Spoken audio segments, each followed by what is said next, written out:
Շնորհավորում եմ ձեզ, պարոն Սարգսյան, եւ կուզեի սկզբից գանք, նախ ասեք, ինչպես մտահղացումը եղավ նման ռեստորան հիմնադրելու եւ ինչու հենց դոլմա։ Հենց մտադրությունը եղել է, որ դոլմա ուտեստը մենք տարածենք իլուր ամբողջ աշխարհին, որ դա հայկականն է։ Ավելի տանք հայկական շունչ, մեր խոհանոցի համի պատմությունը, հայկական խոհանոցի համի պատմությունը, մեզ ստացած ժառանգությունը, որպեսզի մենք փոխանցենք սերնդե սերունդ թեկուզ ուտեստի միջոցով։ Քանի որ հարևան երկրները իրենց պնդումներով արժանացել են մի բանի, որ ՅՈՒՆԵՍԿՕ-ում ընդունվել է որպես ոչ հայկական, ցավոք սրտի, իմ մոտիվացիան հենց դա էր, Փարիզ գնալու այցի նպատակն էլ դա էր,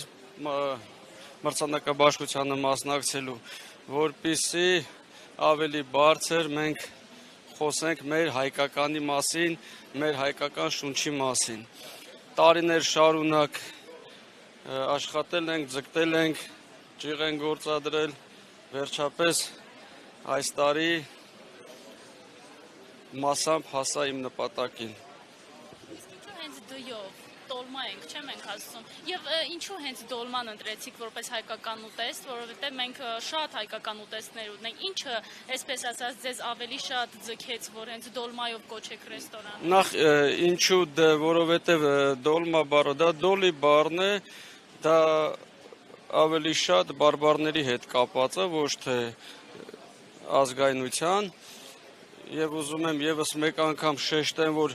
դե ասելով կամ տեղ, այսինքն դոլմա կամ տոլմա ասելով, ուտեստի հայկական շունչը չի փոխվում, շատերն ասում են դեն դա ոչ հայկական է, չեմ ուզում նշեմ, որ երկրի անուններն են տալիս, բայց ոչ, դոլմա բառը, քանի որ ես էլ դե արդեն երևի շատերին հայտնի է, որ Վայոց ձորի մարզի Մալիշկա գյուղից է, մենք ինչքան մեծացել ենք, մենք լսել ենք դոլմա։ Շատն էլ երևի գալիս է բարբառներից, այդպես ենք սովորել, այդպես ենք տեսել եւ ուսումնասիրելով մեր ազգային արխիվը ես համոզվեցի, որ դոլման դա դոլի բառի հիմքն է, որն էլ որ հենց դոլման է։ Փարիզում մրցանակաբաշխության մասնակցեցիք, այնտեղ այլ երկրներ էլ են, չէ, եղել, խնդիրներ առաջացել է կամ վեճ, որ դոլման հայկական չէ, այ ասեցիք, որ երկրներ կան, ասում են հայկական չէ։ Հարցումներ եղել են, ինչու դոլմա, այս նույն հարցը տվել են, նույն ձևի պատասխանը տվել ենք, դե շատեր, բոլորը, համարյա բոլորը գիտեն, որ դոլման դա հենց հայկական ծագում ունի, բայց պնդումները տարբեր են, խնդիրներ չեն առաջացել, չէ, Ֆրանսիան դե մեր բարեկամ պետությունը շատ ջերմորեն, շատ սիրով ընդունել է եւ Գառնի օպերայում անցկացվել է միջազգային մրցանակաբաշխությունը, որին որ արժանացել է դոլմա ռեստորանը, ոչ թե ես, այլ դոլմա ռեստորանը, ավելի շատ մեր դոլմա հայկական ուտեստը։